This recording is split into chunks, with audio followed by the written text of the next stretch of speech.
रोज रोज नाश्त्यामध्ये काय करायचं हे प्रत्येक गृहिणीला पडलेला प्रश्न.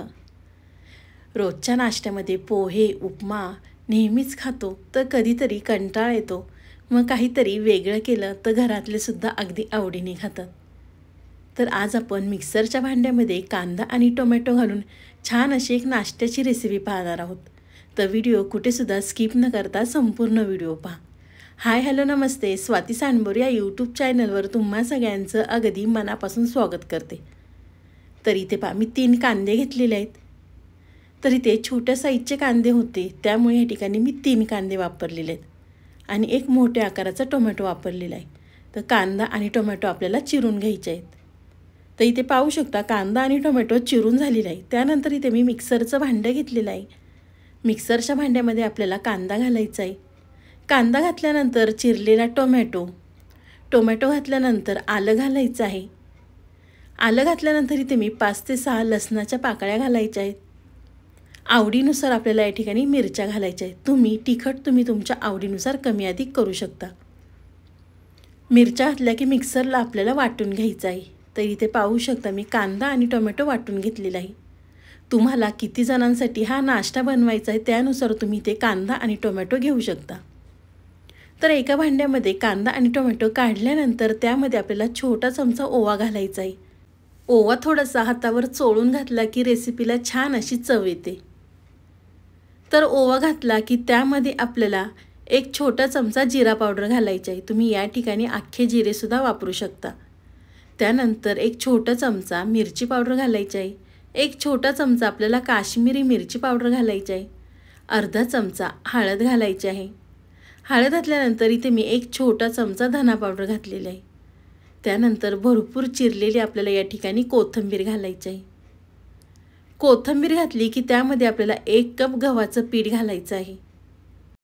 त्यानंतर इथे मी पाव कप रवा घेतलेला आहे. या ठिकाणी बारीक रव्याचा वापर केलेला आहे.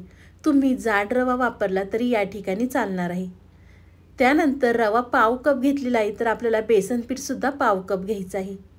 त्यानंतर चवीनुसार मीठ घालायचं आहे आणि थोडं थोडं पाणी घालून आपल्याला हे पीठ छान असायचं बॅटर तयार करून घ्यायचं आहे.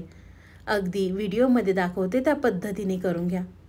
तोपर्यंत तुम्ही माझा व्हिडिओ इथपर्यंत पाहिलाच आहे आणि अजूनसुद्धा आपल्या चॅनलला सबस्क्राईब केलं नसेल ना तर प्लीज एक सबस्क्राईब नक्कीच करा. नवीन यूट्यूबरसाठी तुमचं एक सबस्क्राईब नवीन यूट्यूबरला उमेद देऊन जातं. त्यामुळे व्हिडिओ थोडा तरी आवडला असेल ना तर प्लीज मी अगदी हक्काने सांगते आपल्या चॅनलला सबस्क्राईब करा. तरी ते पाहू शकता मी थोडं थोडं पाणी घालून बॅटर छान असं तयार केलेलं आहे. या ठिकाणी आपल्याला खूप जास्त सैलसरसुद्धा नाही करायचं किंवा खूप जास्त दाटसरसुद्धा नाही करायचं. अगदी व्हिडिओमध्ये दाखवते त्या पद्धतीने करून घ्या. तर इथे पाहू शकता छान असं मी बॅटर तयार करून घेतलेलं आहे. तर एका साईडला तवा गरम करून घेतलेला आहे. तव्याला आपल्याला तेल लावून घ्यायचं आहे. तुम्ही यामध्ये भाज्यासुद्धा घालू शकता. कोबी, गाजर किंवा बीट किंवा तुमची मुलं कोणती भाजी खात नसेल तर तुम्ही या रेसिपीमध्ये ती भाजी वापरली तर मुलांना समजणारसुद्धा नाही. तरी ते पाहू शकता मी पळीभर बॅटर घेतलेलं आहे. ते आपल्याला तव्यावरती घालायचं आहे आणि छान आपलं पळीच्या मदतीने आपल्याला हे पांगून घ्यायचं आहे. अगदी व्हिडिओमध्ये दाखवते त्या पद्धतीने करा.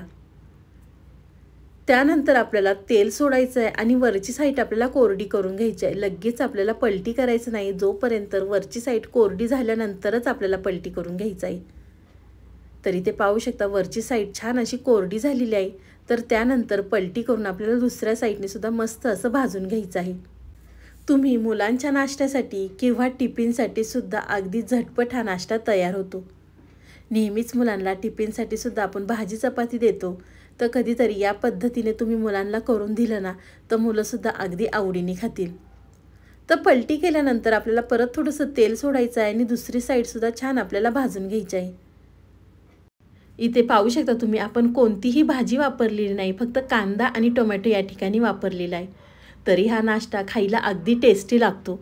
तुम्ही एकदा माझ्या पद्धतीने करून पहा. तर छान एका साईडने भाजल्यानंतर आपण एका साईडला काढून घेऊया आणि अशाच पद्धतीने दुसरंसुद्धा या ठिकाणी मी तुम्हाला करून दाखवते. तर आपलं एक थोडंसं तव्याला चिटकलं होतं, पण दुसरं अगदी मस्त तयार झालेलं आहे बरं का. तर दुसरंसुद्धा या ठिकाणी मी करून घेतलेलं आहे. तर तुम्ही माझा व्हिडिओ इथपर्यंत पाहिलाच आहे आणि अजूनसुद्धा व्हिडिओला लाईक केलं नसेल ना तर प्लीज एक लाईक नक्कीच करा. साईडचं बेलायकनसुद्धा प्रेस करा म्हणजे तुम्हाला माझे नवीन नवीन व्हिडिओ पाहायला मिळतील. इथे पाहू शकता तुम्ही एक साईड भाजलेली आहे तर आपल्याला पलटी करून दुसऱ्या साईडने सुद्धा भाजून घ्यायचं आहे.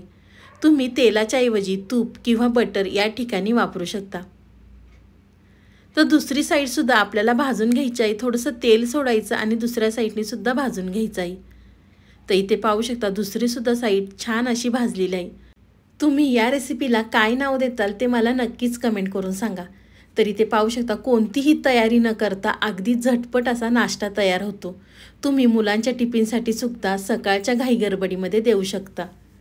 तर इथे पाहू शकता दुसरंसुद्धा मी भाजून घेतलेलं आहे आणि अशाच पद्धतीने ते मी सगळे करून घेणार आहे.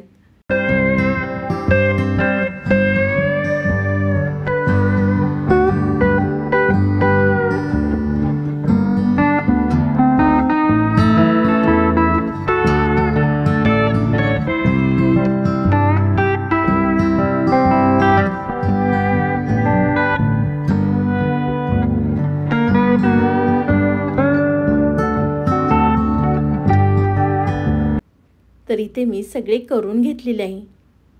तर एका ताटामध्ये घेतल्यानंतर तुम्ही टोमॅटो केचप संग किंवा मेयोनीज संगसुद्धा खाऊ शकता किंवा कोणतीही हिरवी चटणी केली त्या चटणी संगसुद्धा खायला खरंच खूप छान लागतात.